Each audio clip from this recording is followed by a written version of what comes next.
এখন তাকে নিয়ে যেতে হবে ঘরে। সে তো ঘরে যাওয়ার কথাই ভুলে গেছে। আর মা তো শুধু গোপাল গোপাল বলে এতক্ষণ হয়তো পথে কাঁদতে কাঁদতে প্রাণও হারাতে পারে।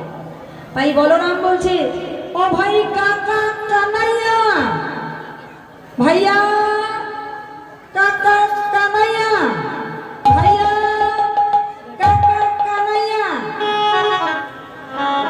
কাকা কানাইয়া। বলরাম একেবারে কানাইয়া বলতে পারে না, কাকা কানাইয়া।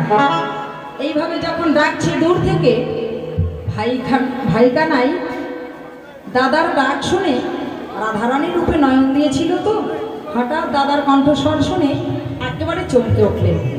চমকে উঠে মনে মনে ভাবছে, আমাদের মিলন আমাদের দাদা দেখলো না তো। পিছন ফিরে তাকিয়ে দেখছে দাদা অনেক দূরে। হ্যাঁ, তখন গোবিন্দ বলছে, রাধে তোমার সহিত আমার আবার দেখা হবে।